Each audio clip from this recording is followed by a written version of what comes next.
اعوذ باللہ من الشیطان الرجیم بسم اللہ الرحمن الرحیم اللہم صلی علی محمد وعلی آل محمد کما صلیت علی ابراہیم وعلی آل ابراہیم انک حمید مجید اللہم بارک علی محمد وعلی آل محمد کما بارکت علی ابراہیم وعلی آل ابراہیم انک حمید مجید۔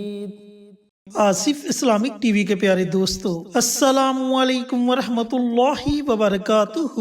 میرے دوستو، میرے بھائیوں، میری بہنوں، اسلامی سال کا 5واں مہینہ جمادی الاول شروع ہونے والا ہے، اور ہر مہینے کی ایک اپنی اپنی فضیلت ہے، ہر مہینے کی اپنی اپنی برکات ہیں۔ تو آج ہم آپ کے ساتھ اسلامی سال کے 5ویں مہینے یعنی کہ جمادی الاول کے چاند کا ایک خاص عمل شیئر کریں گے۔ دوستو، یہ 3 چھوٹی چھوٹی دعائیں ہیں جنہیں آپ نے جمادی الاول کا چاند دیکھ کر پڑھنا ہے۔ ان 3 دعاؤں کو پڑھنے کے بعد آپ اللہ تعالیٰ سے جو بھی مانگو گے، اللہ تعالیٰ آپ کو ضرور عطا کرے گا، شرط یہ کہ آپ کا یقین پختہ ہونا چاہیے۔ آپ جس قدر کامل یقین کے ساتھ ان دعاؤں کو پڑھو گے، اللہ تعالیٰ اتنی جلدی آپ کی دعاؤں کو اپنی بارگاہ میں قبول و منظور فرمائے گا اور آپ کی تمام نیک حاجات دلی مراد کو پورا کر دے گا۔ چینل پر نئے آنے والے تمام دوستوں سے گزارش ہے کہ چینل کو سبسکرائب کر کے ساتھ گھنٹی کے بٹن کو دبا کر آل نوٹیفیکیشن پر کلک کر دیں تاکہ میری ہر نئی آنے والی ویڈیوز کی اپڈیٹ آپ تک بر وقت پہنچتی رہے۔ جزاک اللہ۔ تو دوستو، بھائیوں اور بہنوں، وہ کون سی 3 مبارک دعائیں ہیں جنہیں آپ نے جمادی الاول کا چاند دیکھ کر پڑھنا ہے؟ کیسے پڑھنا ہے؟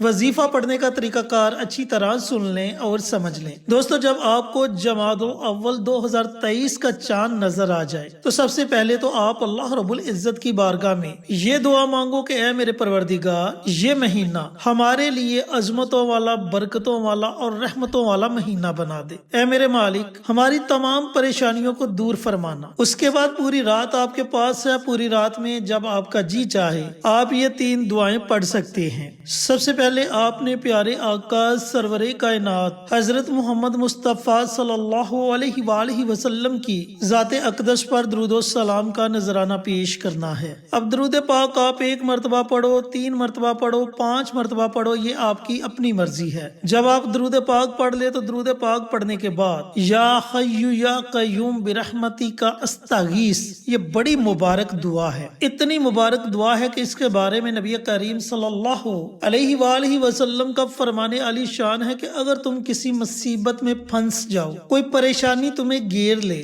دل بے چین ہو، تو اس دعا کو کثرت کے ساتھ پڑھنا شروع کر دو۔ یا حی یا قیوم برحمتک استغیث، نبی کریم صلی اللہ علیہ وآلہ وسلم کو جب بھی کوئی پریشانی لاحق ہوتی تو آپ اسی دعا کو ورد زباں بناتے۔ تو میرے دوستوں، میرے بھائیوں، میری بہنوں، آپ نے صرف 21 مرتبہ یا حی یا قیوم برحمتک استغیث اس مبارک دعا کو پڑھنا ہے، صرف 21 مرتبہ۔ یہ آپ نے پہلی دعا پڑھنی ہے۔ دوستو، جو آپ نے دوسری دعا پڑھنی ہے، بڑی مبارک دعا ہے جسے ہم دعائے یونس یعنی کہ آیت کریمہ کہتے ہیں۔ اب دعائے یونس اتنی فضیلت والی اور اتنی برکت والی دعا ہے کہ حضرت یونس علیہ السلام جب مچھلی کے پیٹ میں تھے تو آپ فرماتے ہیں کہ مجھے مچھلی کے پیٹ میں 3 طرح کے اندھیروں کا سامنا کرنا پڑا۔ ایک مچھلی کے پیٹ کا اندھیرا، دوسرا رات کی تاریکی کا اندھیرا، اور تیسرا سمندر کی گہرائی کا اندھیرا۔ ان 3 طرح کے اندھیروں کا مجھے سامنا کرنا پڑا۔ تو جب مچھلی سمندر کی تہہ میں جاتی تو میں نے سمندر کی تہہ میں کنکریوں کو یہ دعا پڑھتے ہوئے سنا۔ کون سی دعا کو پڑھتے ہوئے سنا؟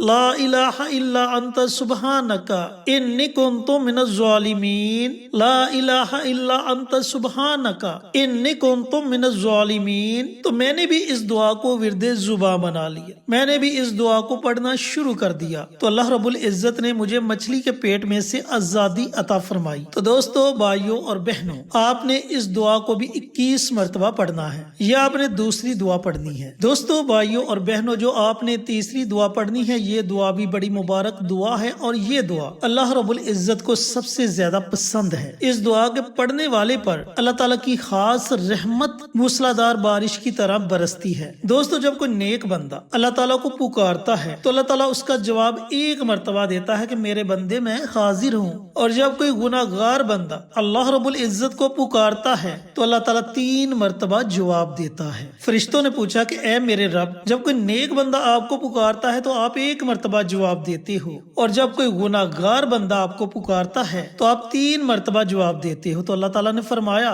کہ اے فرشتوں، نیک بندے کو اپنی نیکیوں پر ناز ہوتا ہے، اور گناہ گار بندہ جب مجھے پکارتا ہے وہ میری رحمت کو دیکھ کر پکارتا ہے۔ تو دوستو بھائیوں اور بہنوں، کہنے کا مقصد یہ ہے کہ ہم جس حال میں بھی اللہ کو پکاریں، اللہ ہماری پکار کو ضرور سنتا ہے۔ تو تیسری دعا کی طرف چلتے ہیں کہ جو دعا اللہ تعالیٰ کو بڑی پسند ہے۔ دوستو وہ دعا ہے استغفار کی دعا۔ استغفر اللہ الذی لا الہ الا هو الحی القیوم واتوب الیہ۔ استغفر اللہ الذی لا الہ الا هو الحی القیوم واتوب الیہ۔ دوستو استغفار کی ویسے تو بہت سی دعائیں ہیں، یہ جو دعا میں نے آپ کے سامنے پڑھی، اگر آپ کو یہ دعا آتی ہے تو آپ اس دعا کو پڑھ لیں، اور اگر آپ کو استغفار کی کوئی بھی دعا نہیں آتی تو آپ صرف اتنے کلمات پڑھ لیں، استغفر اللہ استغفر اللہ استغفر اللہ۔ دوستو بھائیوں اور بہنوں، اس دعا کو بھی آپ نے 21 مرتبہ پڑھنا ہے۔ اب جب آپ یہ تینوں دعائیں 21 مرتبہ پڑھ لیں تو آخر میں آپ نے پھر نبی کریم صلی اللہ علیہ وآلہ وسلم کی ذات اقدس پر درود و سلام کا نذرانہ پیش کرنا ہے، اور اپنے ہاتھوں کو رب کائنات کی بارگاہ میں اٹھا لینا ہے۔ پھر آپ نے بڑی عاجزی کے ساتھ، بڑی انکساری کے ساتھ آپ کی جتنی بھی حاجات ہیں، آپ کے جتنے بھی مقاصد ہیں، ان کے لیے دعا مانگو۔ انشاءاللہ آپ کی دعا 7 آسمانوں کو چیرتی ہوئی عرش تک پہنچ جائے گی، اور اللہ رب العزت آپ کی دعا کو اپنی بارگاہ میں ضرور قبول و منظور فرمائے گا، اور آپ کی جتنی بھی پریشانیاں ہوں گی، جتنی بھی مشکلات ہوں گی، وہ تمام کی تمام پریشانیاں ختم ہو جائیں گی۔ دوستو ایسے موقع زندگی میں بار بار نہیں ملتے۔ جمادی الاول کا چاند دیکھ کر یہ عمل ضرور کریں، اور اس عمل سے ضرور فائدہ اٹھائیں۔ اللہ رب العزت سے دعا گو کہ اللہ پاک جمادی الاول کا مبارک چاند دیکھ کر یہ مبارک عمل، یہ مبارک وظیفہ مجھے بھی، میرے تمام بھائیوں کو، میری تمام بہنوں کو پڑھنے کی توفیق عطا فرمائے، اور صدقہ جاریہ سمجھ کر دوسروں کے ساتھ شیئر کرنے کی توفیق عطا فرمائے، تاکہ آپ کے ساتھ ساتھ دوسرے لوگوں کا بھی فائدہ ہو سکے۔ پیارے آقا کی پیاری پیاری سنتوں پر عمل کرنے کی توفیق عطا فرمائے، 5 وقت کا نمازی بنائے، صراط مستقیم پر چلنے کی توفیق عطا فرمائے، آمین۔ انشاءاللہ پھر کسی نئی ویڈیو کے ساتھ اچھے وظائف کے ساتھ آپ کی خدمت میں حاضر ہوں گے۔ تب تک کے لیے اجازت دیں۔ السلام علیکم ورحمۃ اللہ وبرکاتہ۔